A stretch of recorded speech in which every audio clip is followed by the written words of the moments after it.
Nakakahiya mang aminin, pero hindi nakapagtapos ng pag-aaral si Leah. Dala ng matinding kahirapan, hanggang grade 6 lang ang natapos ng 20 anyos na dalaga. Para sa kanya, hindi na mahalaga kung may natapos man siya o wala.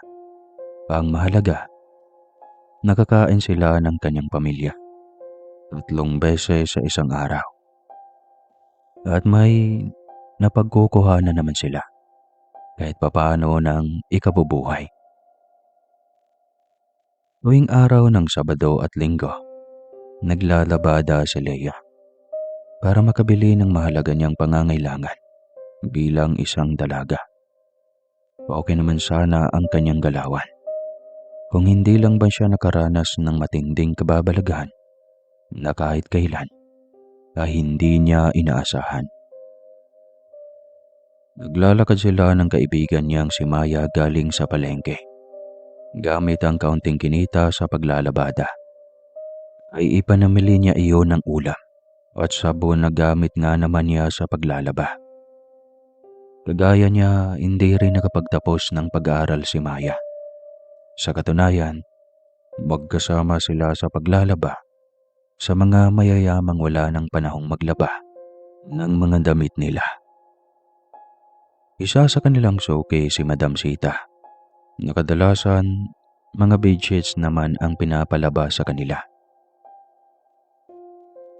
Ang laki ng binayad ni Madam sa atin ngayon, ano? Puno ng galak na wika ni Maya kay Leah. Tama ka, Maya. Kapag laging ganito ang kita natin, aba, makakapag-ipon tayo at mabibili ko na ang gusto kong bestida. Wika niya na ikinatili nila ng sabay. Nagpatuloy sila sa paglalakad hanggang sa muli na naman siyang kalabitin ni Maya. O nga pala, Leah, muntikan ko nang makalimutan. Binili ni nanay na imbitahan kitang maligo sa bati sa linggo. Birthday kasi ni kuya eh. Wika ni Maya. May kinatuwa naman kaagad ni Leah. Basta may okasyon lalo na birthday, hindi nawawala ang dalaga sa eksena. Maliban sa nakakain na kasi siya ng masasarap na pagkaing luto ng nanay ni Maya, ay nakakapagpadala pa ang ginang sa kanya na mga ulam na mapapakinabangan nila ng pamilya niya sa loob ng 2 araw. Kahit kasi salat sa trabaho ang pamilya ni Maya, may mga alagang baboy sila na magagawa nilang katayin anumang oras. Sa pagkakaalam nga ni Leah, may 3 alagang baboy ngayon si Maya. Sige ba, yun lang pala eh. Game ako dyan. Basta huwag mong kalalamutan yung padala ha. Niya na ikinahalakhak naman ni Maya. Biniro pa siya ng dalaga na babaeng tao, pero napakasiba naman. Nagkasundo ang dalawa na maagang magkikita sa linggo, sa kondisyon na magsasama na siya ng kapatid na papunta sa selebrasyon ni Maya. Pumayag ang dalaga at sinabihang huwag kalalimutan ang swimsuit. Di umano na sa totoo lang, shorts at t-shirt lang naman talaga. Dahil kahit kailan ay wala silang pambili ng two-piece o kahit na yung pampaligo talaga na suot. Malayong malayo na ang nalalakad nila nang mapakunot ang noo ni Maya. Sa di kalayuan, natatanaw nila ang matandang babae. Kada hapon, may nilalakong chicharon sa kalye.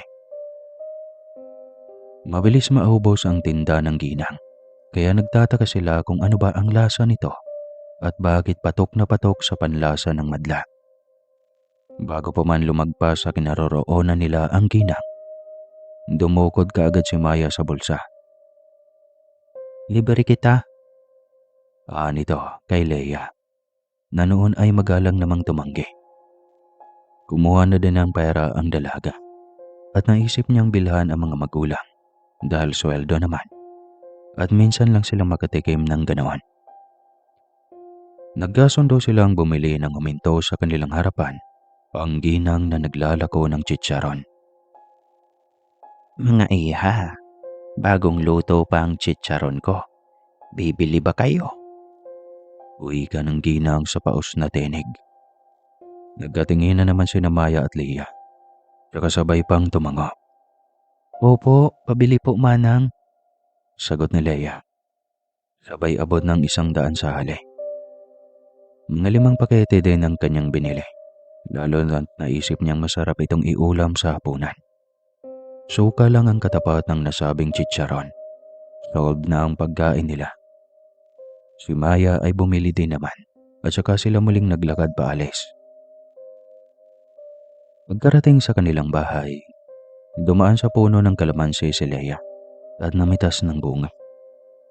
Mas masarap ang sausawan kapag kumpleto at may kalamansi. Kaya naman nang makuha ang sapat na dami, ay pumasok na siya ng bahay. Inay, itay, narito na po ako. Anya na ikinalapit ng nanay niya sa may pinto. Nagmano siya sa ina at ng kanyang ama. Ilang taon na ding naratay sa kama ang kanyang tatay. May sakit ito at hindi na ito magawang makapagtrabaho ng mabibigat. Mabuti at maaga ka ngayon, anak. May kailangan kasi akong ipapakisuyo sa'yo eh. Pwede bang ikaw na muna ang magluto? Pupunta kami ng tatay mo sa kapilya. May himig pakiusap pa sa boses ng ginang nang sabihin iyon sa kanyang anak. Mabilis namang pumayag si Leah.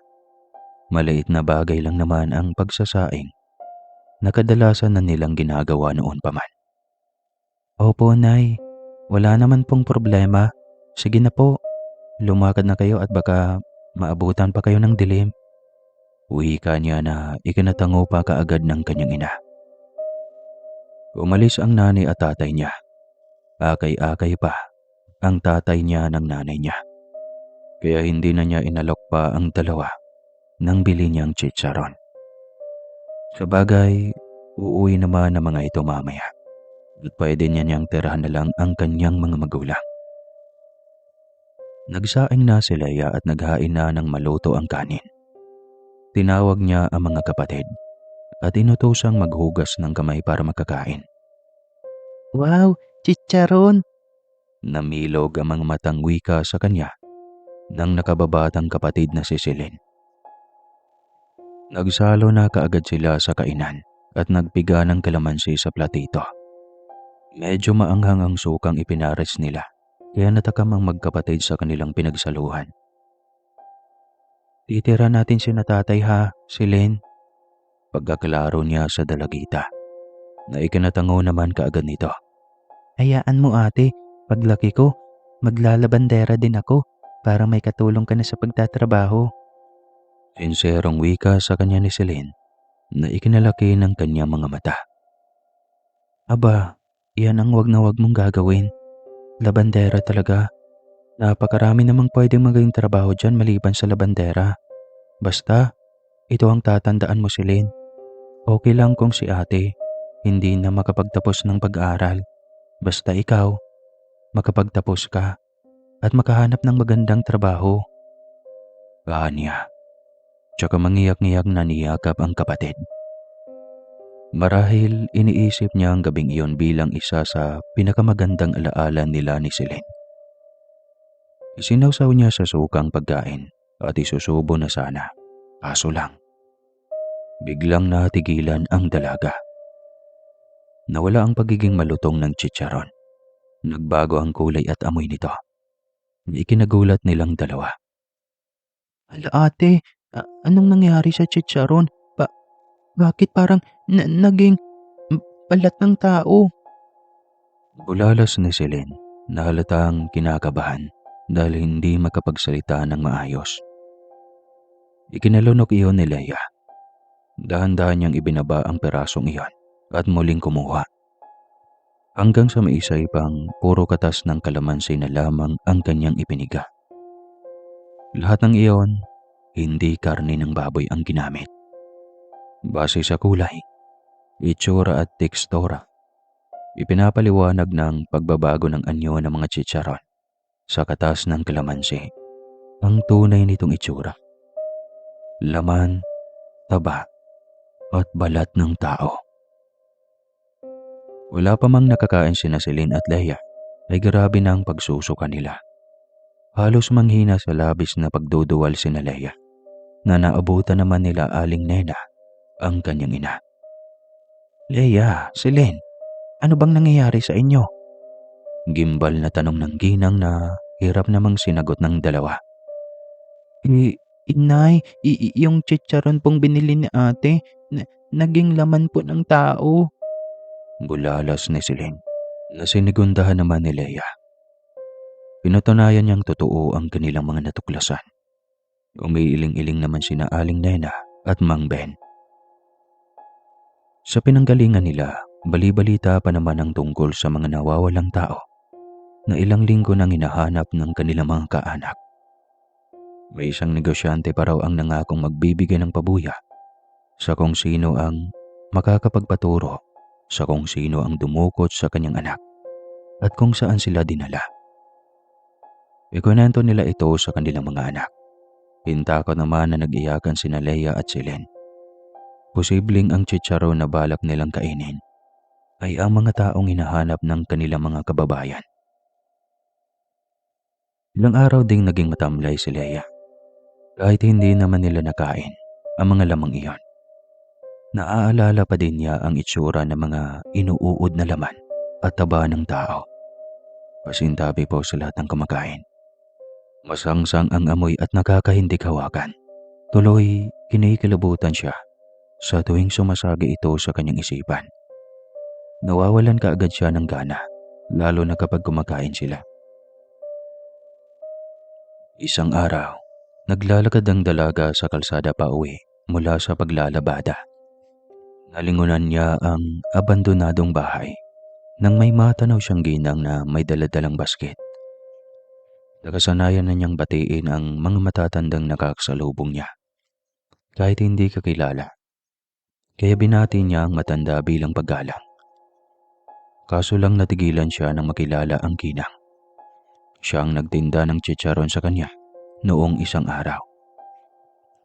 Nagtalo ang isipan ni Leia kung babatiin ba ang matanda sa takot na baka nga aswang ang ginang at siya naman ang bibiktimahin. Nauna nang umisi sa kanya ang matanda, kaya halos maihi si Leia sa salawan dahil sa labis na takot. Gayunpaman, naisip niya, maliwanag pa at walang aswang na nagbabagong anyo hanggat hindi pa sumasapit ang gabi. Pinili niyang ikalma ang sarili at huminga ng malalim. Tsaka walang anumang binati ang ginang. Kumusta po kayo, Ale? Magiliw niyang wika, kahit sa totoo lang, gusto na niyang umiyak sa takot. Magandang hapon sa'yo, Iha. Natatandaan kita. Ikaw yung bumili sa akin ng chicharon, tama ba? O di bumili ka na din. Iha, may tira pa ako dito oh. Alok sa kanya ng ginang na magalang naman niyang tinanggihan. Naku, pasyensya na po, Ale. Gustuhin ko man pero wala akong pera. May pinaglalaanan po kasi ako sa kita ko ngayon. Sa susunod na lang po. Anya na ikinatawa ng matanda. Hindi maintindihan ni Leia kung bakit inosenteng-inosente ang itsura ng ginang. O baka naman magaling lang talaga siyang magpanggap. Tatalikuran na sana niya ang babae kaso nagpumilit ito. Naiabot sa kanya ang 3 pakete. Kung ganoon, hayaan mong tulungan na lamang kita, Iha. Ewan ko ba, naaalala ko sa iyo ang aking apo. Ang mabuti pa, tanggapin mo na lang ito. Ibibigay ko na ito sa iyo. Wika ng matanda na ikinamulagat ni Leia. Naku naman, Ale, nakakahiya po. Paninda iyan eh. Baka po malugi kayo niyan. Ayos lang naman po ako. Tanggi niya. Ngunit hindi nakinig sa kanya ang matanda. Hayaan mo na, Iha. Minsan lang ako mamigay. Eto, tanggapin mo. Ayaw man ni Leia. Napilitan siyang tanggapin ang ibinigay ng ginang. Hindi pa nga niyang mabitawan ng isa sa mga hawak niyang pakete. Kaya natawa ang matanda. at binigyan siya ng isang sandubag. Nilagay ng ginang lahat sa plastic para maayos niyang mabitbit. Siya nga pala, iha. Ano ang pangalan mo? Tanong ng ginang na kaagad naman niyang sinagot. Ako po si Leia, kayo po. Ngiti pa niya. Na sa totoo lang, gusto niyang palakpakan ng sarili. Nagagawa na niyang makipagsabayan sa pagdadrama para wag lang mabuking ng matanda. Ako naman si Aling Rosa, iha. Alam mo kasi, naaalala ko sa iyo ang yumao kong apo. Mabait na bata si Trina at masunurin. Kaya lang namatay na siya, kaya hindi na kami magkasama ngayon. Bahagya pang naluha ang mga mata ng ginang, kaya naging malikot kaagad ang tingin ni Leia. Naging mapagmatsyag siya sa paligid. Maya-maya pa, pinili niyang wag nang patulan ang pinasimula na kwento ni Aling Rosa. Nagpaalam na siya sa ginang. Ganoon po ba? Ikinalulungkot ko po ang nangyari. Sige po, Aling Rosa. Hapon na po pala. Mauna na po ako. Baka kasi pagalitan ako ni tatay kapag natagalan ako sa pag-uwi. Pagpapaalam niya na hindi naman pinagdudahan ng ginang.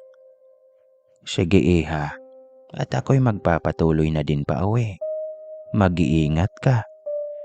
Wika nito. Tinalikuran na ni Leia ang ginang at nagmadali na sa pag-uwi. Pagdating sa kanilang bahay, naalala niya ang napag-usapan nila ng kaibigang si Maya.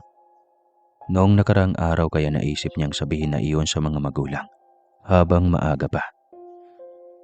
Nay, tay, magpapaalam po sana ako. Inimbita pa ako ni Maya sa birthday ng kuya niya sa darating na linggo. Pupunta po sana ako. Isasama ko po si Selene. Kaanya na ikinatango ng tatay niya. Sige, papayagan ko kayo. Basta mag-iingat kayo sa paliligo ha. Babantayan mo ang kapatid mo. Bili ni Mang Ben. Ngumiti naman na tila ng aasar si Aling Nena kay Leia. Alam mo, Leia, mabait na batang iyan si Jacob. Magalang at matulungin. Higit sa lahat, bagay kayo. Wika nito na ikinapula ng kanyang pisngi. Nay naman, wala pa sa isip ko ang makipagligawan. Tanggi niya na ikinahalakhak ng mga kasama niya sa bahay. Matagal na siyang narereto ng nanay niya kay Jacob, na kuya naman ni Maya. Palibhasa, magkaibigan din sina Aling Nena at Aling Sara noong araw. Kaya kung magkatuluyan man ang mga anak nila, ay malaking kasiyahan iyon para sa kanila. Sabi naman namang Ben, walang problema kung magkakanobyo na si Leia. 20 anyos na siya at masipag naman sa pagtulong sa kanila. Kaya kahit ang kalayaang makipagrelasyon, ay nakahanda siyang basbasan ng anak. Basta ingatan lamang ni Leia ang sarili at huwag hayaan ang iba na saktan siya. Pagsapit ng gabi, magkasama silang nagluluto ni Celine sa kusina. Si Aling Nena ay naguhugas ng plato habang si Mang Ben naman ay binubunting-ting ang nasira nilang radyo. Umaasa itong magagawa pa nitong maayos. Iyan, isasama na kita ha. Huwag kang makulit doon. Maliligo tayo tapos kakain. Wika niya kay Celine na kanina pa banggit ng isusuot niyang damit sa birthday ni Jacob. Sumalodo sa kanya si Celine na at nginitian. Nangako naman ang nakababatang kapatid na hindi magpapasaway sa nasabing selebrasyon. Para patunayang sincero siya sa kanyang sinabi, tumulong pa sa kanyang kapatid na maghain ng makapagluto. Adobong sitaw ang ulam nila ng mga oras na yon. Magkakasabay pa nilang tinawag sina Aling Nena at Mang Ben para kumain. Kakain na po, Nay, Tay. Anya, kaya lumapit na ang mga magulang sa mesa.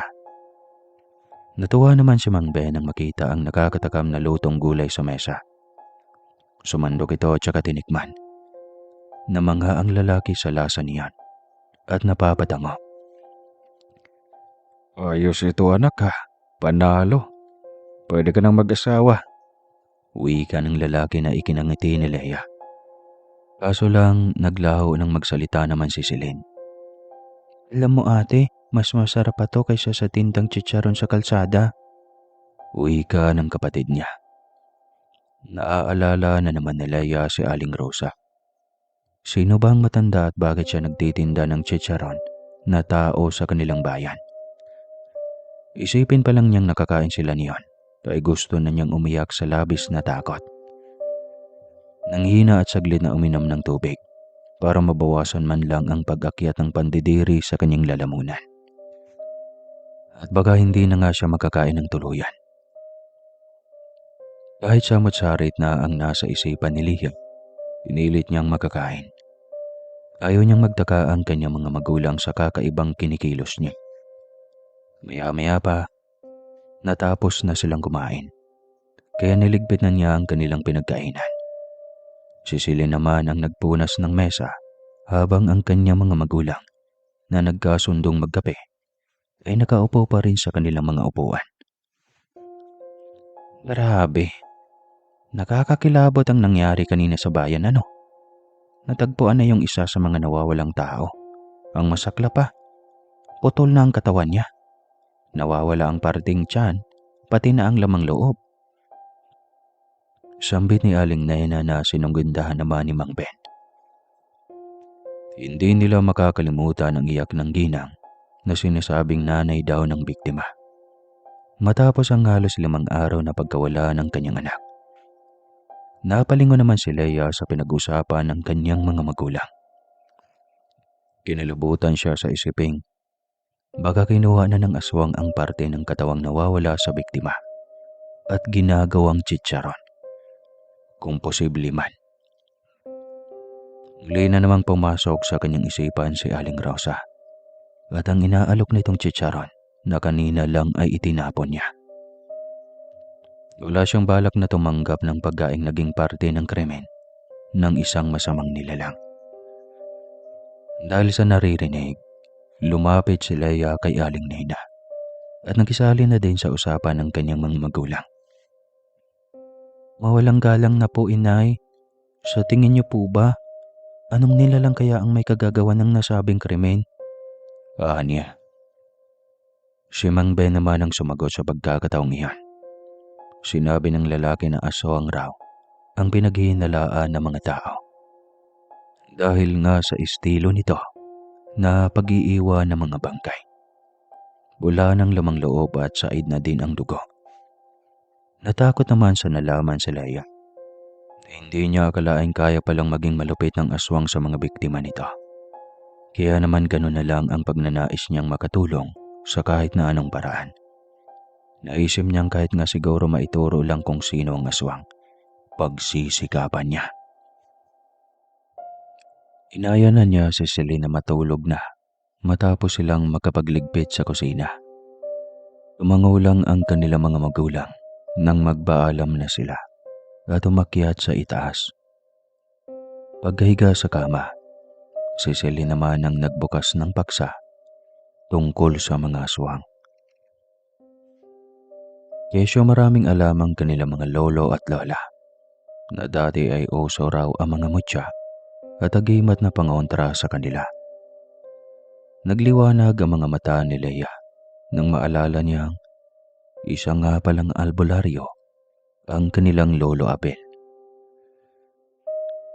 Kailangan lang nilang kausapin ang abuelo at itanong kung ano ang mga kailangang gawin. Sakali mang may makasalamuha sila mga nilalang kagaya ng aswang. Hinarap niya si Celine. Sabay sabing pupunta sa bahay ng lolo nila bukas. Pumayag naman ang nakababatang kapatid at sinabing wag lang masyadong magpapagabi at pinagbabawalan silang matagalan sa daan.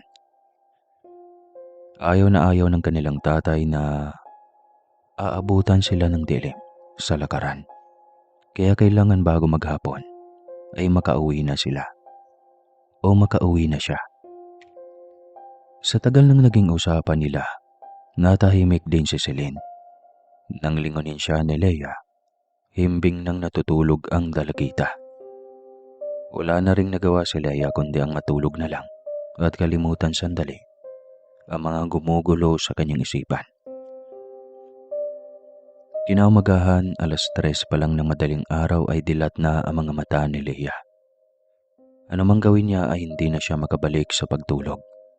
Minabuti ni Leia na bumaba sa kama at magtungo sa kanilang kusina. Nagsalang siya ng tubig sa takore at nagsaing naman sa isa pang kaldero. Nagtimpla siya ng matapang na kapeng alam niyang pupukaw sa kanyang kamalayan. Habang nasa apoy ang kanyang sinasalang, naisip niyang mag-abang ng mainit na pandesal. Kadalasan 4:00 dumaraan ang mga nagtitinda ng tinapay para ihatid sa bahay-bahay. Umaasya siyang madaraanan din ng pandesal dahil may 50 pesos pa naman siya. Sapat para bumili ng pandesal na may kasamang latik o coconut jam. Ito kasi ang masarap na partner ng kape. Habang nakatayo sa tabi ng kalsada, sa madilim na bahaging hindi na naaabot ng liwanag, ay may napansin siyang bultong babaeng may pasang sako. Mabagal na naglalakad at mukhang wala sa tamang pag-iisip. Bago pa man niya malapitan ng babae, natanaw na niya ito, si Aling Rosa. Aling Rosa? Ano kayang ginagawa niya sa lugar na ito? Hindi kaya totoo talaga ang mga usapan tungkol sa nambibiktimang aswang? Tanong niya sa sarili. Palihim niyang sinundan ang ginang ng palingalinga ito, tsaka pumasok sa abandonadong bahay na malapit lang sa kanila. Sa ganitong oras, imposibleng maglalako pa ng chicharon ang ginang. Sobrang kinilabutan din siya sa kanyang mga naisip. Kaya kahit gusto niyang sundan ang ginang, ay hindi niya ginawa. Isa pa, lumabas lamang siya ng bahay nang walang paalam. Kaya kailangan na niyang makabalik kaagad bago pa madiscover ng mga magulang ang ginawa niya. Pagpasok ng dalaga sa bahay, luto na ang kanyang sinaing. Ipinagpapasalamat na lamang ni Leia at hindi ito nasunog. Palibhasa, tansyado na niya ang dami ng panggatong na ilalagay sa lutuan. Wala sa planong tumingala siya at nilingon ang orasan nilang nakasabit sa dingding.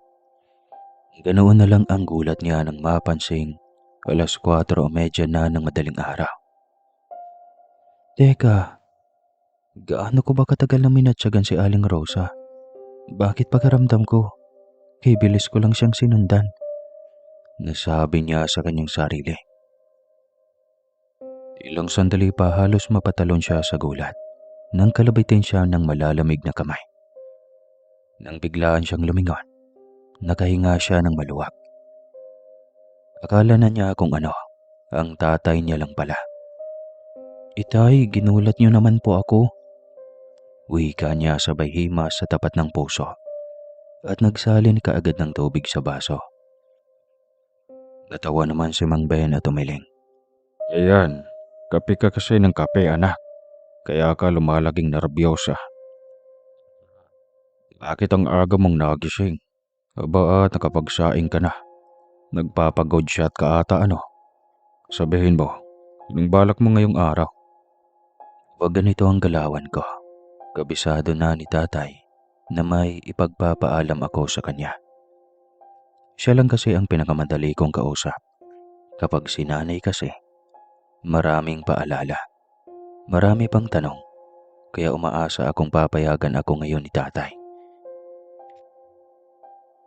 Tay, pwede ko po bang dalawin si na lolo sa kabilang bayan? Matagal-tagal na din kasi tayong hindi nakapunta sa kanila.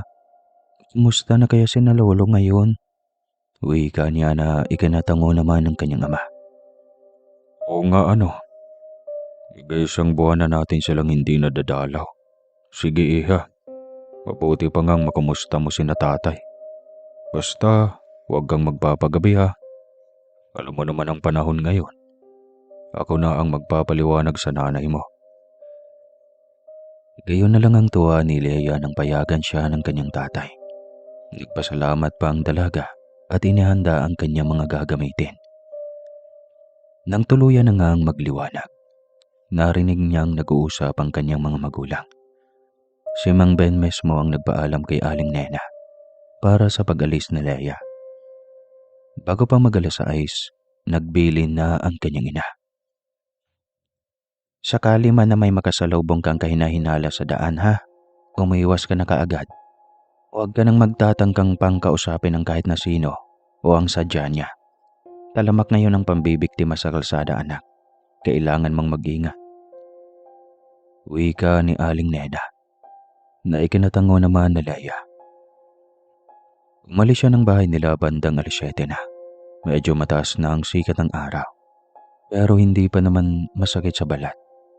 Habang naglalakad, binabati niya ang mga nakakasalubong niyang kakilala. Ilan sa mga ito abala sa pamamalengke. May nag-aabang ng masasakyan at pupunta sa trabaho. Pagdating sa palengke, sumakay siya ng tricycle na maghahatid sa kanya sa kabilang baryo, kung saan nakatira ang lolo niya at lola. Isang albularyo ang kanyang abuelo. Marami na din karanasan sa mga nilalang nakakaiba si lolo. Isang kilalang antingero na tagapangalaga ng mutya ng kidlat noong araw. Hindi nga maintindihan ni Leia kung bakit ayaw tanggapin ni Mang Ben ang binibigay na mutya ng kanyang ama. Ayon naman sa mga nakakaalam, ito ay isang uri ng proteksyon laban sa mga elemento at masasamang engkanto na pwedeng gumawa ng hindi maganda sa matitipuhan nila. Kalahating oras din ang lumipas nang marating ng dalaga ang mismong harapan ng bahay ni Mang Joaquin. Yung lolo Abel niya. Nasa labas sa may balkonahe ang kanyang abuelo, habang abala sa paghima sa balahibo ng manok nitong panabong. Po, salamat naman at mapadalaw ka. Nung nakaraang linggo pa kita inaasahan. Bati nito sa kanya pagkapasok sa bakuran. Nagmano si Leia sa kanyang lolo. Humingi siya ng dispensa sa hindi niya pagpasyal noong nakaraang linggo. Dala ng marami silang ginagawa sa bahay. Mangulang naman si Lolo Joaquin at inakay na ang kanyang apo papasok sa bahay. Tuwang-tuwa naman si Lola Mili. Apo, salamat naman at napasyal ka. Naku, may inahanda pa naman akong bagong tahi kong bestida para sa'yo. Uwi ka ng ginang, na ikinatuwa naman ni Leia. Inilabas ng matanda ang isang kulay rosas na bestida at ipinapakita sa kanya. Namilog ang mga mata ni Leia nang makita iyan. Sobra siyang nagandahan. Naku po Lola, ang ganda naman ng bestidang ito. Mangha niyang wika. Maraming salamat po, nakakatuwa naman at naalala po ninyo akong ipagtahi. Wika niya na ikinayakap sa kanya ng ginang. Oo naman, ikaw ang panganay kong apo. Ikaw ba naman ang hindi mabibigyan? Huwag kang mag-alala. May tinahi din akong damit para kay Celine. Paliwanag ng matanda. Ipinaghain siya ng abuela ng nilagang kamote. Nagtimpla pa sila ng kapeng barako at pinagsaluhan ng pagkain sa pagkainan. Nangumusta si Mang Joaquin sa mga magulang ni Leia. Sinagot naman ito ni Leia ng buong galang. Maya-maya pa, nalipat ang kanilang pinag-usapan tungkol sa mga nangyayaring kababalaghan sa kanilang lugar. Tungkol sa gumagalang aswang na sinigundahan naman ni Leia. Tungkol po sa mga aswang, Lolo, ano po ba ang nararapat na pangontra sa kanila? Alam niyo po, may aswang din na pag-alagala sa aming lugar. Wika niya na ikinatulala ni na Mang Joaquin. Simulat sa Paul, ngayon lang siya nakakita ng taong interesado sa mga aswang at kung papaano sila labanan. Dahil sa ipinamalas ni Leia, Nagdesisyon si Mang Joaquin na turuang maging santigwar ang kanyang apong babae. Para din naman ito sa ikabubuti nila, lalo na kung sila na halimbawa ang mapagdiskitahan ng mga aswang. Kailangan nilang lumaban. Kaya naman dinala ni Mang Joaquin ang kanyang apo sa kwarto na siyang ponduhan niya ng mga langis, halamang gamot at mga nakolektang mutya na noon ay nasa kanyang pangangalaga. Alam mo, Apo, ang pinakamabisang pangontra laban sa aswang ay pakitaan mo sila ng tapang habang nagdarasal. Magagawa mo silang talunin lalo na kung alam mo ang kanilang kahinaan, ang kanilang pinagdaanan, at ang kanilang pagkatao. Paliwanag ng matanda. Napatango naman si Leia. Lahat ng turo sa kanya ng lolo niya ay kailangan niyang sundin. Nang sa gayon ay hindi na siya natataranta kapag nakikita niya si Aling Rosa. Saglit siyang tinuruan ng kanyang lolo ng mga kaunting kaalaman kung paano mabubuking ang isang tao kung siya pala ay isang aswang. Kahit papano, may mga nalaman siya at gagamitin ito ni Leia para ipagtanggol ang kanyang sarili laban sa nasabing nilalang. Hinala pa lang naman ang naiisip niya tungkol kay Aling Rosa. Hindi lang siya dapat pagkampante. Bago umalis, binigyan siya ng libreto at mutya ng kanyang abuelo. Ang sabi pa nito, si Mang Ben daw ang dapat na bibigyan ni Lolo Joaquin ng nasabing mutya. Ngunit ayaw tanggapin ng kanyang ama ang mutya sa takot na baka may misyon itong ibigay sa kanya. Halimbawa na lang ang gagawaran siya ng kakayahan para maging isang magaling na manggagamot. Pero ang kapalit naman ay ang patayin niya ang kanyang pamilya na hindi naman talaga niya mapapayagan. Pero ang dasal lang ni Leia, huwag na siyang pagawain ng misyon ng mutyang kanyang natanggap.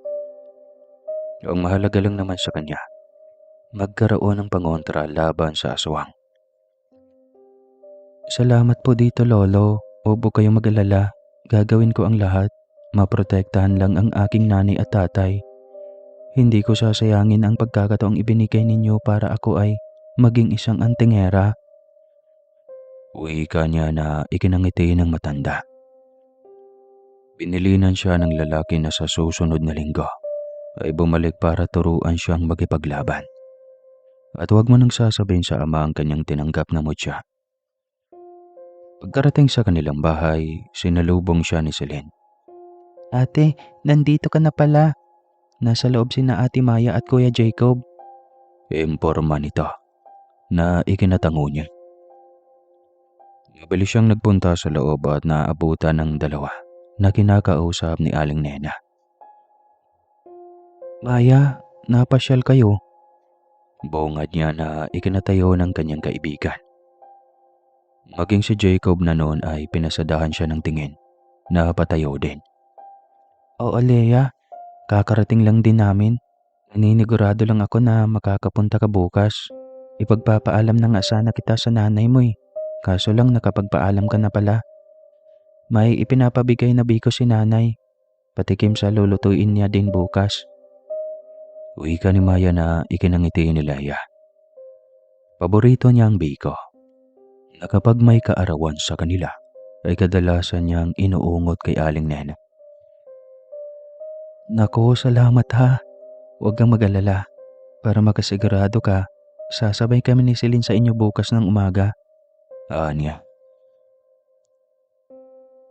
Tumayo na sina Maya at Jacob para magpaalam. Nang maiwan sila sa loob, magkakasama nilang nilantakan ang biko na ipinadala ng nanay ni Maya. Naitanong ng ni Mang Ben kung kumusta na ang lolo nila.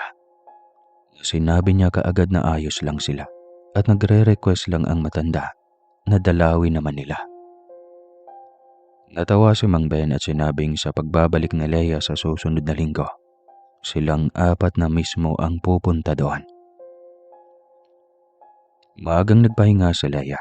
Hindi na siya nagbuyat pa, pero hindi niya maiwasang magtaka kung bakit simula nang bigyan siya ng lolo niya ng mutya, ay naging mas mailap na siya sa paligid. Bilis na siyang makapansin ng ingay, at kahit na anong kaluskos na sa tingin niya, ay nagbabad siya ng panganib. Sa katunayan, napilitin siyang bumangon bandang hating gabi pa. Hindi niya natiis ang sarili at lumabas nga siya ng bahay. Wala siyang ibang dala noon, pero daig pa niya ang taong may kompletong armas na pati ang malalayong lugar ay natatanaw niya mula sa kanyang mga mata. Ano bang nangyayari sa akin? Bakit ako nagkaganito? Parang hindi ako normal na tao. Hintakot niyang wika na animoy palingalinga pa at nawawala sa sarili. Napakarami niyang gustong itanong, pero hindi na niya nagawa pa. Dahil may napapansin na siyang ingay mula sa di kalayuan. Para bang may humuhuni habang kinakampay ang malalaking pakpak. Nang tumingala si Leia sa ere, isang nilalang ang kanyang nakita. Hindi niya matiyak kung sino ito. Itim na itim ang makintab na balat ng nilalang. May mapupulang mga mata at mabalasik ang anyo. Higit sa lahat, may hawak na tao ang nilalang. Literal na dinagit mula sa lupa. Hala, aswang! Tili niya, ngunit wala naman siyang magawa. Ang alam lang ni Leia, kailangan niyang magtago.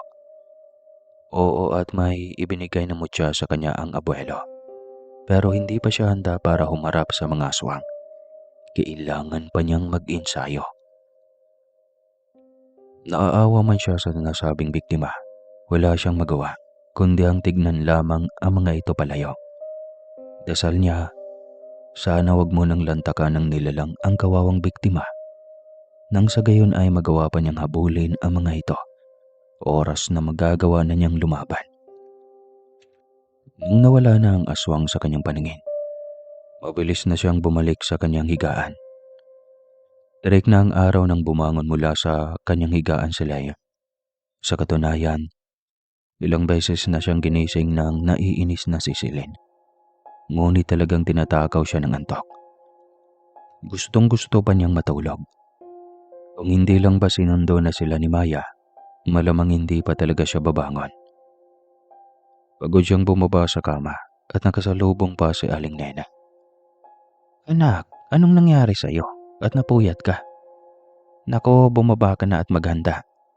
Nakakahiya sa mga kaibigan mo. Kanina pa sila naghihintay sa'yo.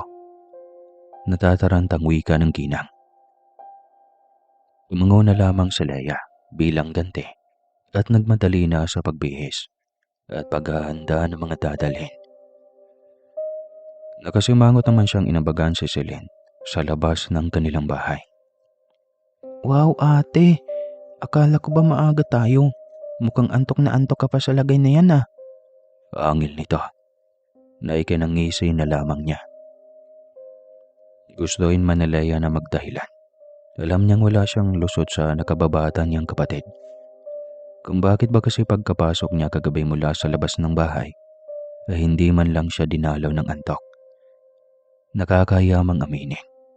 Pasado 3:00 na ng madaling araw nang antukin si Leia.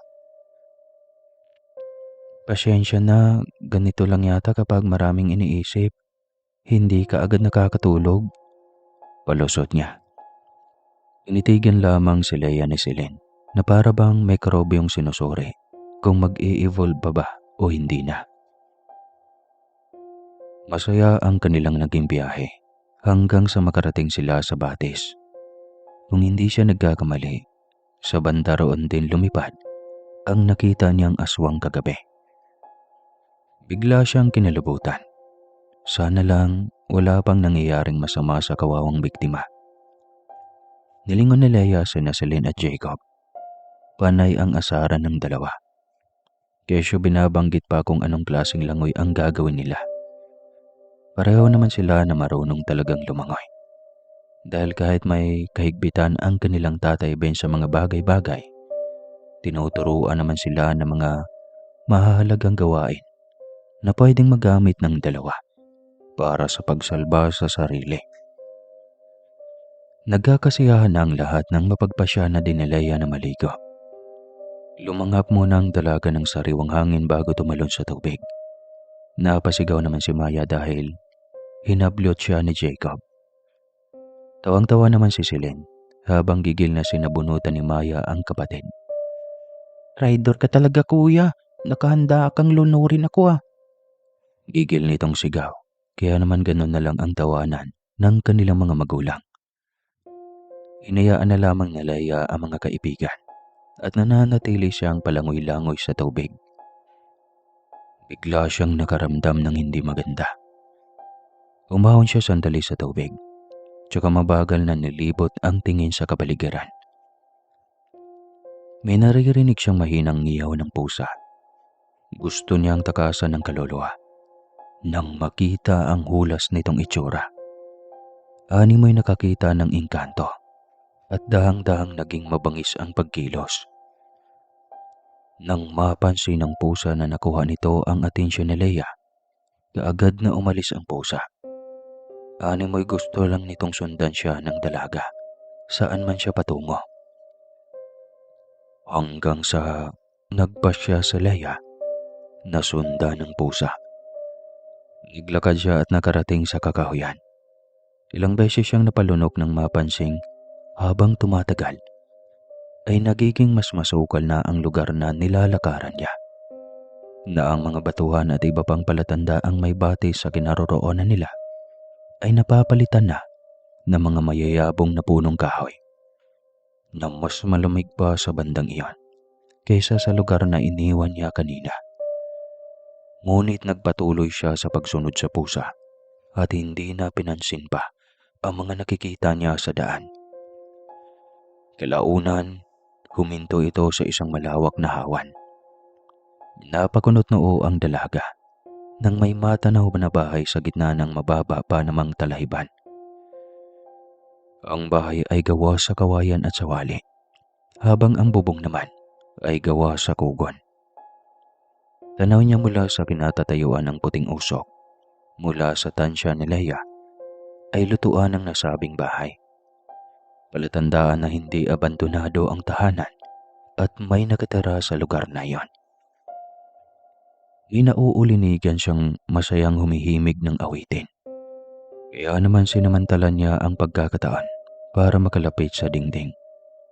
Natuwa ang dalaga nang makitang may buta sa lugar kung saan siya saktong nakatayo.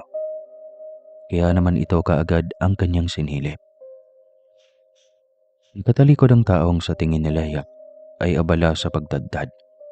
Hindi pa niya lubusang naaaninag ang ginagawa nito hanggang sa unti-unting luminaw sa kanya ang lahat. Sa bandang ulo na ng babae, may nakasabit na mga malalaking parte ng karne na nagpasama sa kanyang tiyan. Nanginig ang kanyang kalamnan na tila ba nais niyang mawala ng ulirat. Nilalangaw na ang mga nakasabit na karne ng tao sa loob ng kusina at kakaiba ang amoy na iyon. Diyos ko, ano naman ang trip ng matandang to at umaasta siyang chef ko. Puna ng disgusto niyang sambit sa sarili. Inilit ni Leia na maging kalmado sa kabila ng mga nakita. Hindi pwedeng pangunahan ng takot. Baka ang aswang na ito ang hinahanap niya, kaya kailangan niyang kumilos. Nagulat si Leia nang biglang humarap sa bandang sinilipan niya ang taong kanina pa minamatyagan at agarang nanlaki ang kanyang mga mata. Pamilyar sa kanyang mukha ng ginang, nalaman din naman ng bangungot niya gabi-gabi. Ang ginang na dahilan kung bakit siya nawawalan ng ganang kumain sa tuwing nakakakita siya ng karne.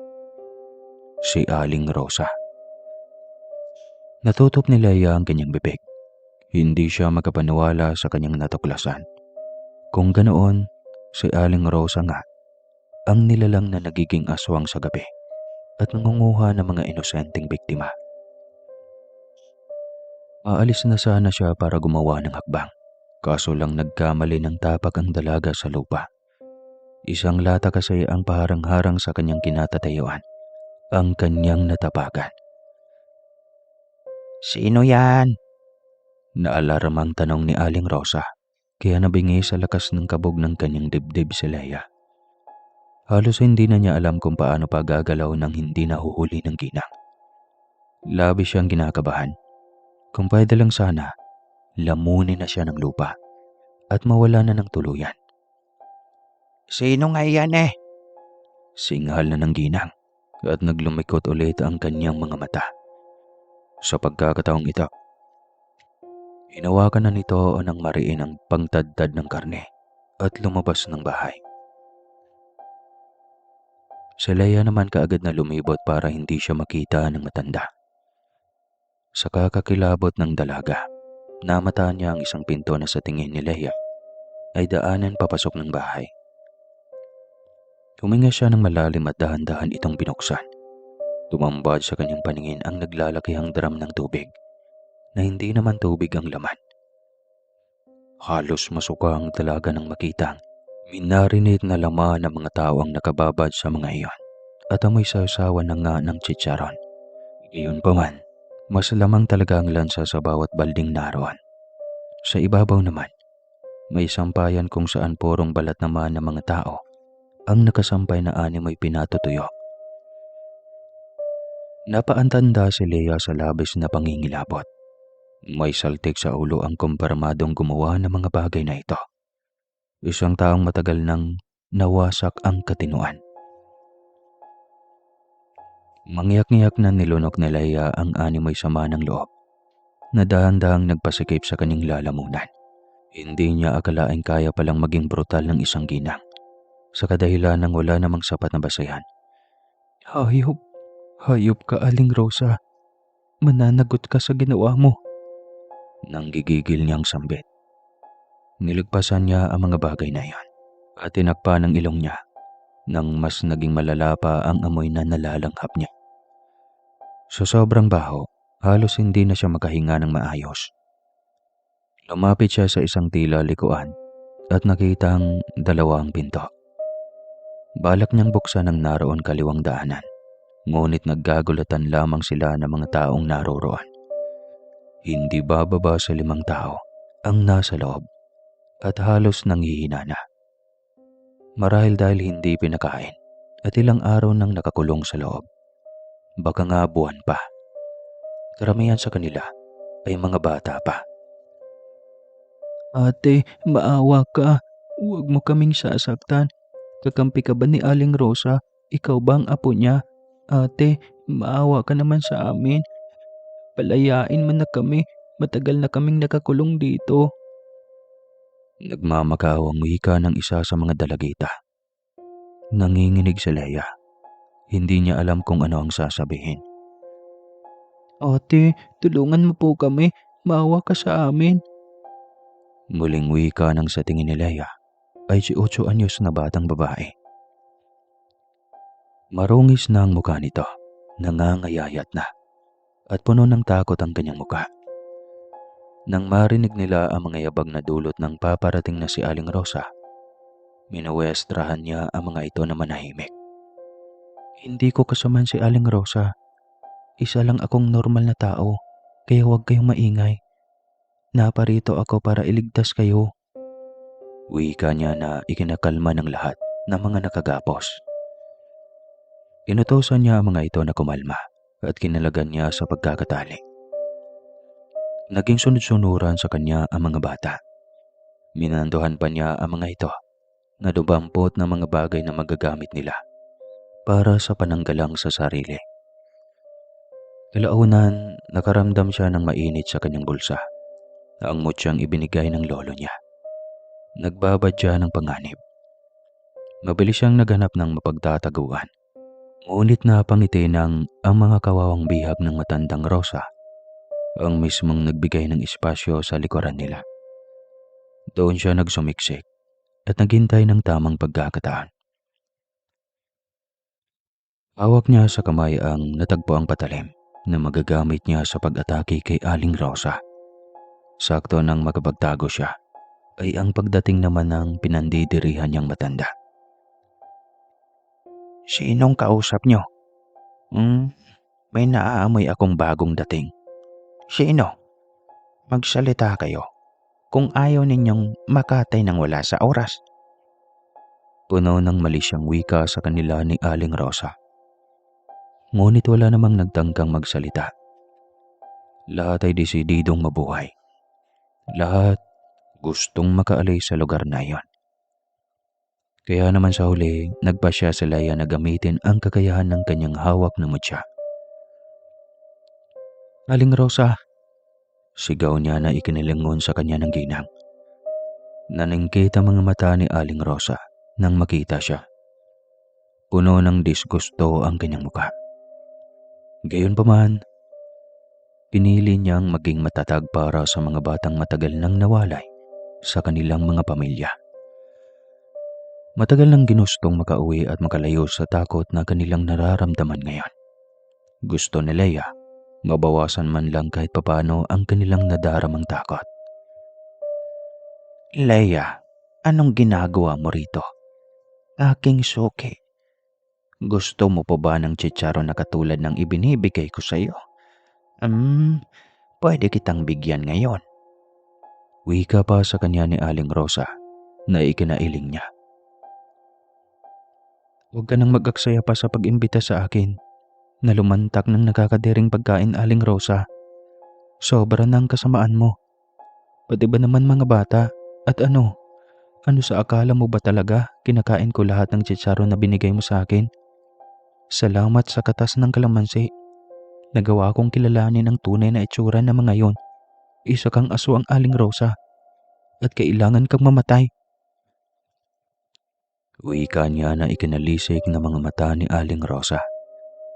Alam na Leia na hindi nagustuhan ng ginang ang mga sinabi niya. Ngunit kailangan niyang lakasan ng loob para malaman ni Aling Rosa na may katapat na siyang pupuksa sa kanyang mga masasamang gawain. Ko, mamamatay! Singhal sa kanya ng ginang. At sinimulang ibalibag ang mga nakaharang na sako sa kanyang daraanan. Binulungan naman ng dalaga ang mga bihag na sumugod laban kay Aling Rosa kung kinakailangan.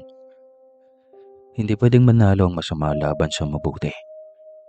Sinugod ni Leia ang ginang at naglabas ng patalim. Maging ang mga bihag sa kabila ng kanilang panghina ay lumaban sa pagnanais na makalaya mula sa tusong matanda. Hayaan mo na kaming umalis. Gusto na naming bumalik sa aming mga magulang. Paalisin mo na kami. Sigaw ng isa sa mga bata. Ngumisi lang ang ginang at tinaliman sila ng tingin. Hindi ko magagawa iyon, bata. Dahil simula nang madagit ko kayo, ay naging pagmamay-ari ko na ang mga buhay ninyo. At kung nais makisali niyang babaeng umaastang bayanin ninyo, edi sige, siya ang uunahin ko. Mataba, makinis, at masarap ang kinain. Utya sa kanya ni Aling Rosa. Naisip niyang gamitan ng ibang taktika ang ginang at baka umobra. Bigla siyang lumuha sa harapan ng matanda.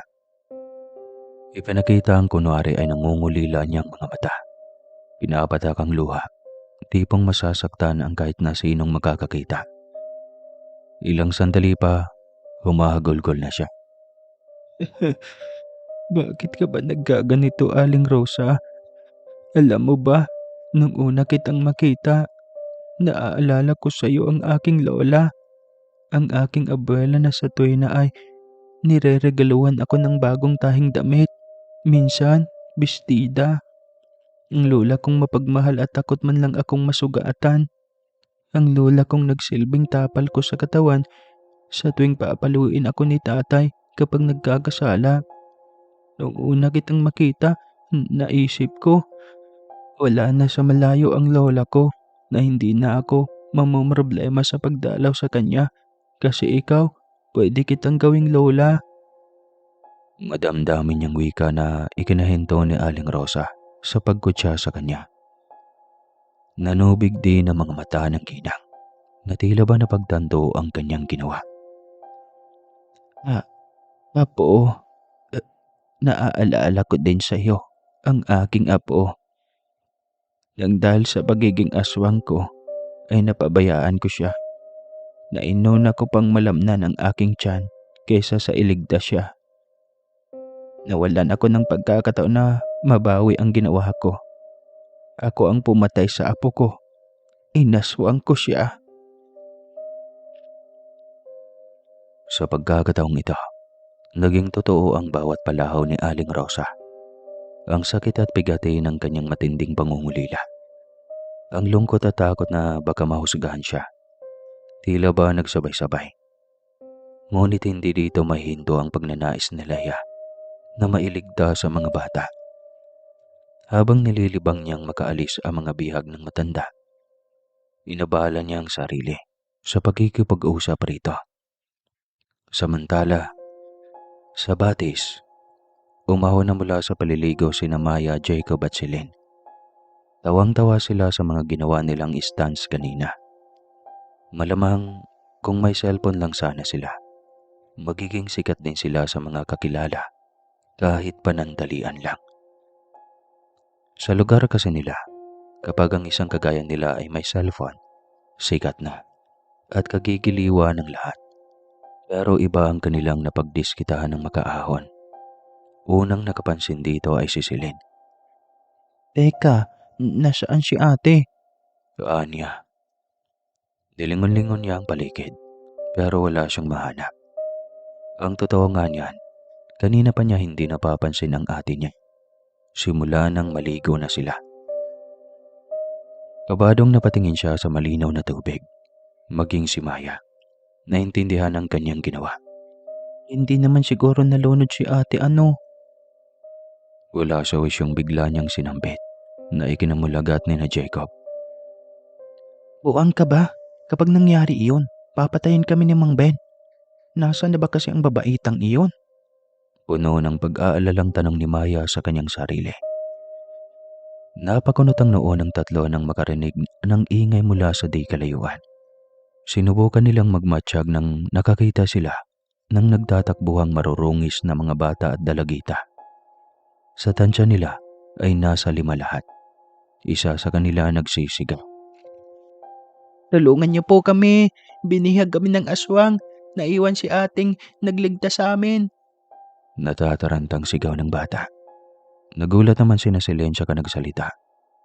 Bata, sinong ate ang nagligtas sa inyo?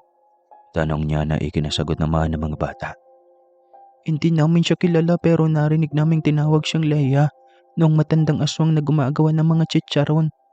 Imporma nito na ikinataranta ni na Maya.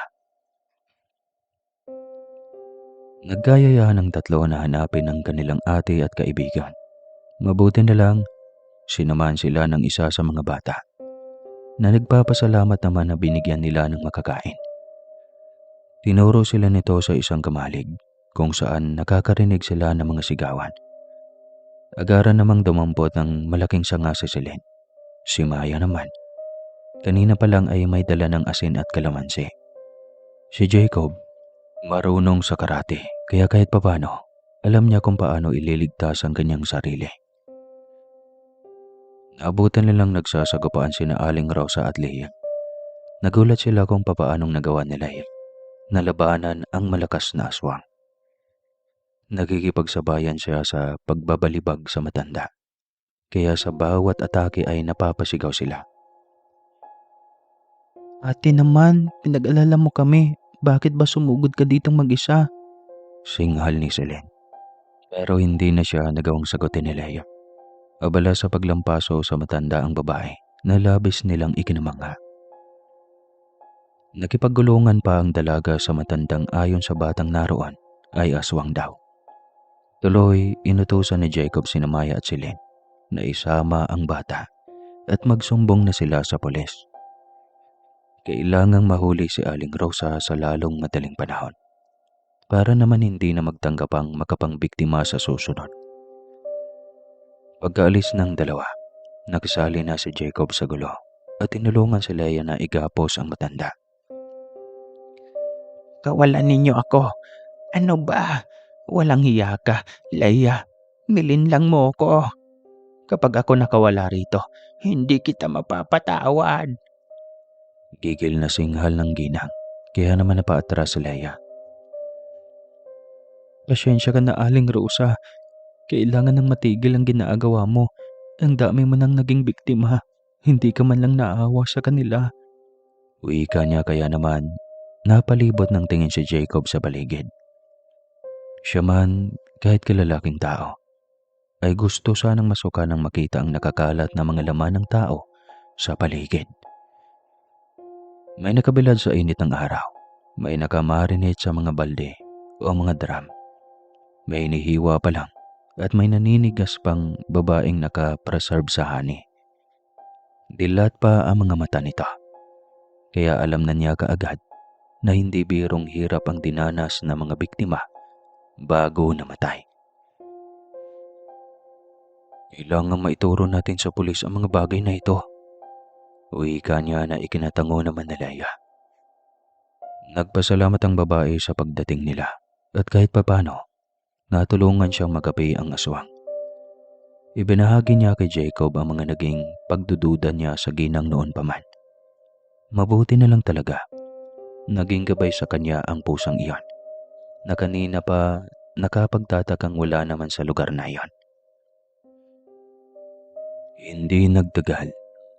Dumating din ang mga polis at nakita ang ebidensya ng pagiging isang masamang tao ni Aling Rosa.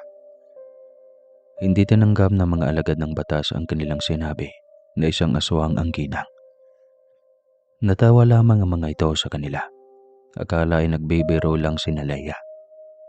Hindi nila alam na totoo ang lahat ng mga sinabi ng dalawa. Ayon pa sa mga polis, ibinatawag na nila ang mga magulang ng mga batang tinangay ni Aling Rosa. Magbibigay raw ang mga ito ng pabuya kay Leia bilang pasasalamat sa pagkakatuklas niya sa mga batang nawawala. Kung nasa ibang sitwasyon sila, hindi niya tatanggapin ang pabuya. Tumulong lang siya sa abot ng kanyang magkakaya. Ngunit kailangan niyang maging praktikal. Kaya tinanggap niya ang perang ibinigay ng mga magulang ng mga batang tinulungan niya. Maging si Mang Ben at Aling Nina, bumilib sa naging tapang na ipinakita ng anak nila. Kababaing tao, pero nakapagligtas siya ng buhay ng iba. At isang malaking karangalan iyon sa pamilya nila. Panay naman ang pagmamalaki ni Celine sa mga chismosa nilang kapitbahay na dati nang umuhusga kay Leia na mabubuntis daw ng maaga. Ipinagmamayabang niya sa mga walang masabing kapitbahay kung gaano katapang ang ate niya, na baka sa bandang huli ay baka siya pang magligtas sa kanila sa kapahamakan. Iiling-iling lang na tinawanan ni Leia ang mga pinagsasabi ng kanyang kapatid. Alam niyang gumaganti lang ang babae sa mga taong ang tataas ng tingin sa kanilang sarili. Gayunpaman, napagpasya niyang ipagtapat sa kanyang ama ang tungkol sa mutyang ipinagkaloob ng kanyang lolo. Nang sa gayon ay malaman talaga nito ang totoo. Tay, may sasabihin po pala ako sa inyo. Paunang bungad niya nang madatna ng ama na nagkakape sa kusina. Hinarap naman siya ni Mang Ben. Puno ng pagmamalaki ang mga mata. Oh, bayani kong anak. Anong sasabihin mo? Tanong nito. Yumuko sandali sa Leia at saka tumikhim. Tila ba hindi komportable sa kanyang sasabihin. Gayunpaman, nilakasan niya ang kanyang loob. Yung trahedya po pala sa batis, Tay. Hindi po ako ang tunay na bayani, kundi ang mutya. Hindi kumukurap niyang wika na ikinangiti ng kanyang ama. Tinapik pa ni Ben ang kanyang balikat at sinaluduhan siya na para bang bilib na bilib pa rin ang ama sa kanya. Alam kong may mutya ka, iha. Pero wag mong isipin ang mutya ang bayani. Ikaw pa rin ang gumawa ng lahat ng iyon dahil matibay ang iyong paniniwala.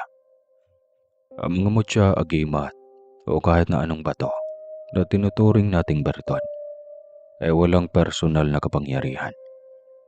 Dahil ang nagbibigay sa kanila ng lakas para maglabas ng mahika ay mula sa ating puso, sa kabutihan ng ating loob.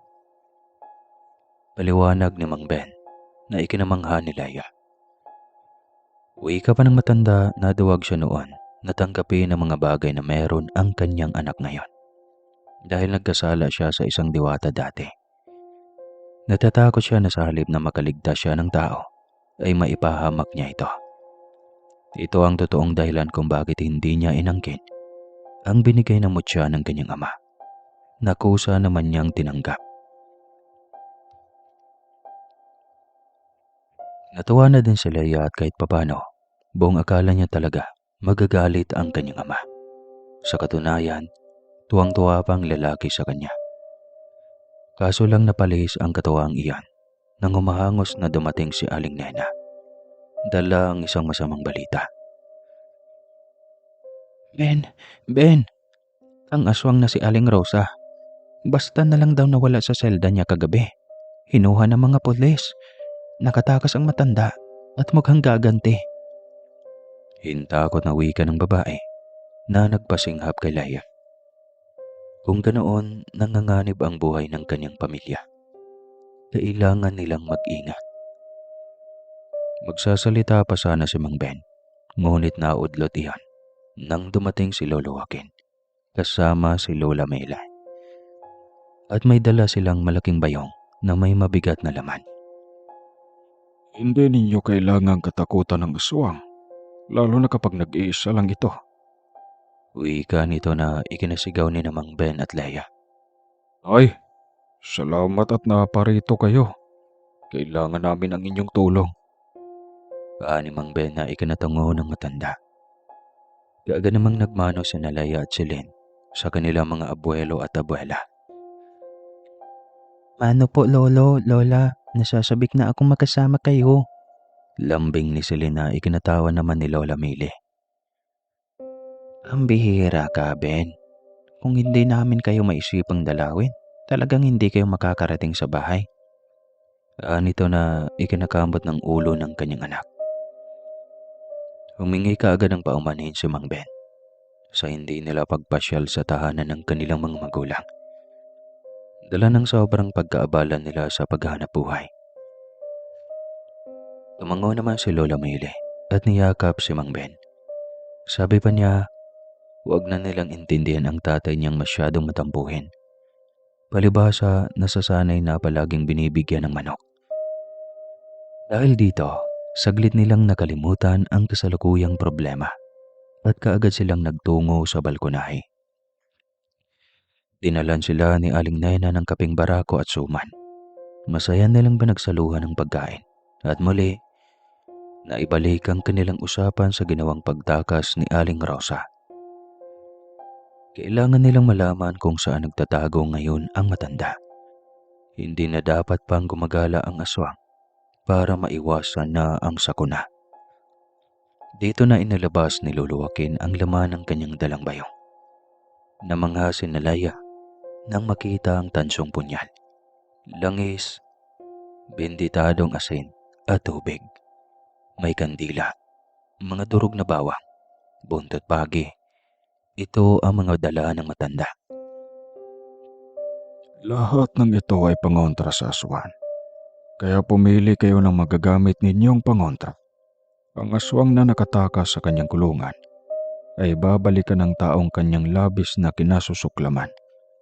Sa kasamaang palad, ikaw yon, Iha Leia.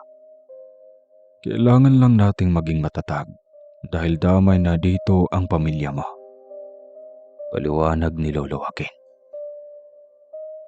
Ay, tanggap na namin iyon. Ang mahalaga, ikabawi ako sa pamilya ko. Sa pagtalikod ko sana sa ibinigay ninyo, maasa ako na sana maging maayos ang gabing ito. Inaasahan namin ang aswang at tatalunin namin siya ngayon. Matapang na wika ni Mang Ben. Nagngitian silang mag-ama at naghanda. Habang maaga pa, nagtanim na sila ng mga patibong na posibleng taguan ng aswang sakali mang gumagapang ito sa paligid mamayang gabi. Nang malaman ni Maya at Jacob ang plano ng mag-anak, nagpunta din sila para tumulong. Naglagay sila ng mga banal na rosaryo sa bintana, pinto, at lahat ng sewang, kasama ng bawang at asin. Wala silang pinalagpas na lugar. Lahat ng posibleng basukan ni Aling Rosa ay nilagyan nila ng pangontra. Magastos. Tuloy pagsapit ng gabi, nakiramdam ang buong mag-anak. Hindi sila natulog pero tahimik lang na nagmatsyag sa paligid. Nagbabasa ng dyaryo si Mang Ben. Si Lolo Joaquin naman nagsasagawa ng ritual para humina ang kakayahan ng aswang. Bandang 7:00 ng gabi nang makarinig ng mahinang huni ang pamilya. Mabilis na sumilip sa sewang si Mang Ben.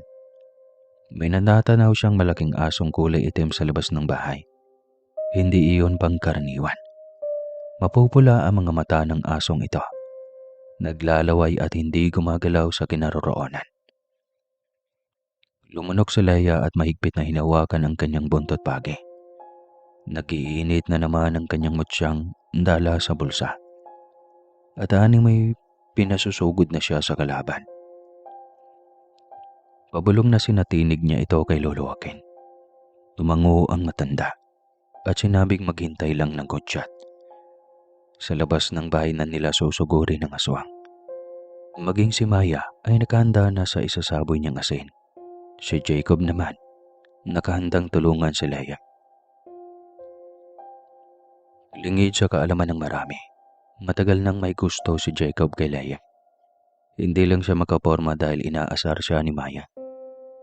Matawag man siyang abusado, ngayon ang nakikita niyang pagkakataon para makuha ang paghanga ng pamilya ng babaeng nagugustuhan niya. Nang ibinigay na ni Lolo Joaquin ang udyat, kaagad na sumugod si Leia. Mabangis niyang nilabanan ang aswang na si Aling Rosa. Hindi niya maiwasang mamangha habang pinakikiramdaman ang sarili na kay balis matutong makipaglaban. Kahit man lang mutya lang ang hawak niya, dinambahan niya si Aling Rosa. Talagang tumakas ka pa mula sa kulungan para lang makapagiganti ha. Angil ng dalaga at walang humpay na inahampas ang kanyang hawak na buntot pagi. Humalakhak ang aswang at sinumaan ng tingin si Leia. Bakit? Sa tingin mo ba? Ganoon na lang iyon. Na magagawa ko pang manahimik sa ginawa mo. Ikaw ang sumira sa alaala ng apo ko. Singal nito sa kanya kaya binigwasan niya ang aswang.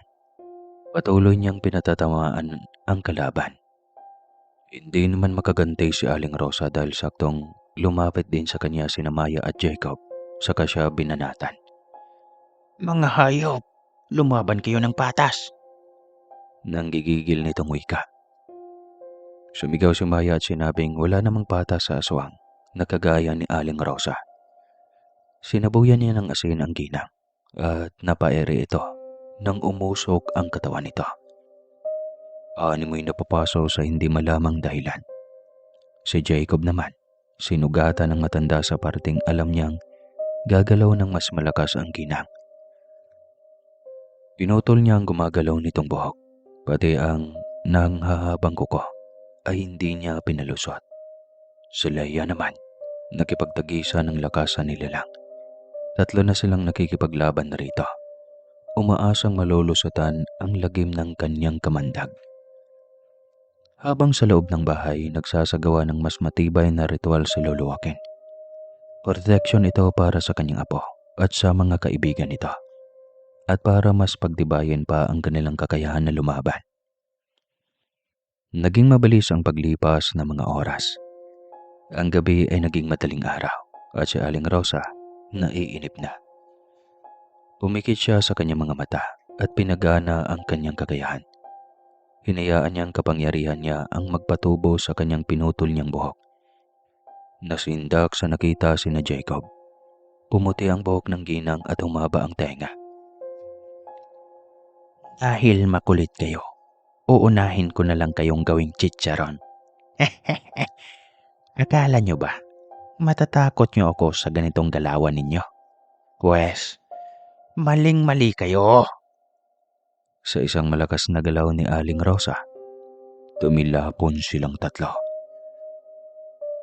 Ungol at igik ang maririnig ng matanda mula sa loob. Natataranta naman si Mang Ben.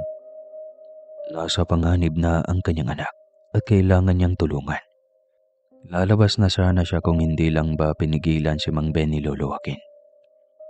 Wag, hayaan mo ang anak mo. Ito ang tuga niya. Ang misyon para makamit ang kapangyarihan ng Mucha.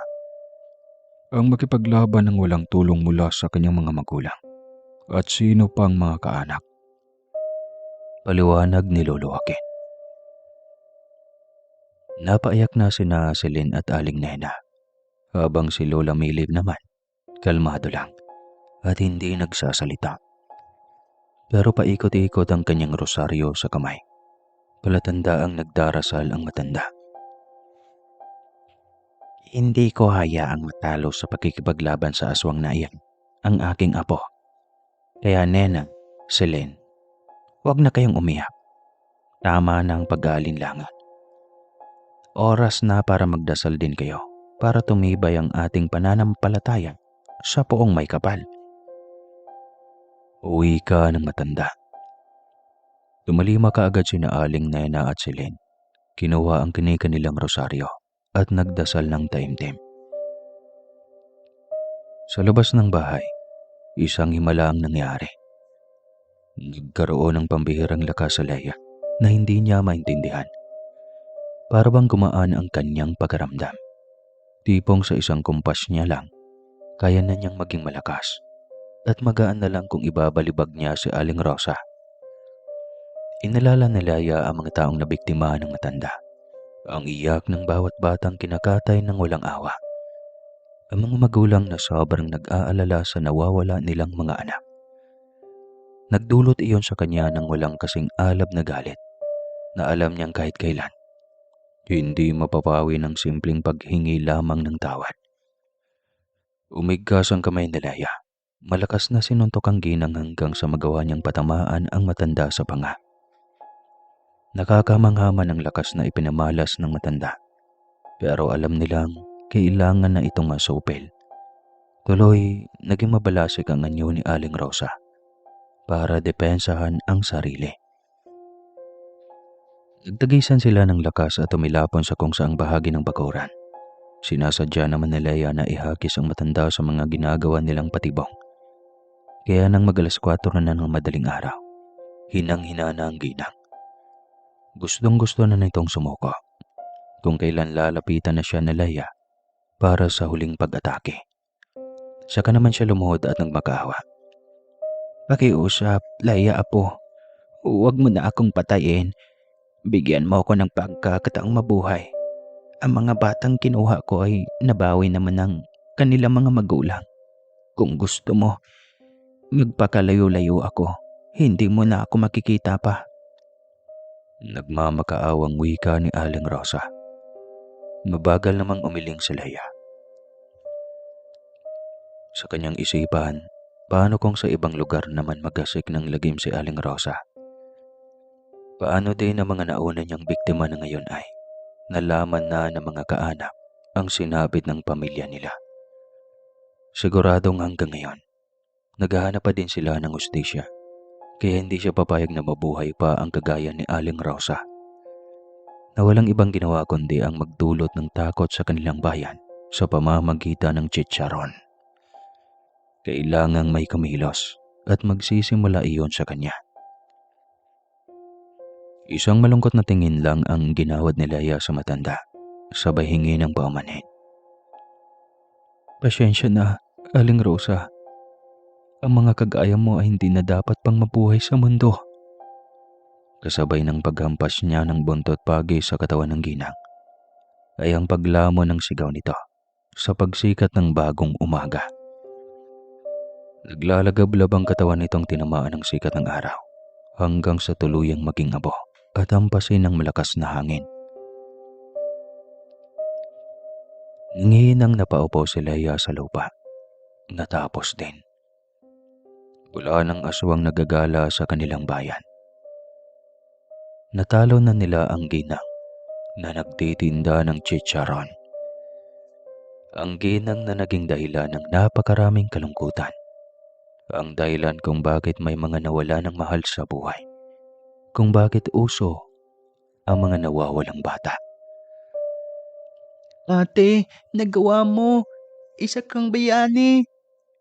Tili ni Celine mula sa loob ng bahay. Halos maiyak naman sa tuwa ang matatanda, maging si Namang Ben at Aling Nena. Inalalayan naman siya ni Maya at Jacob. Mas naging mahigpit ang yakap sa kanya ng lalaki. Lumabas naman ng kanilang bahay ang mga magulang na Leia, pati lolo at lola.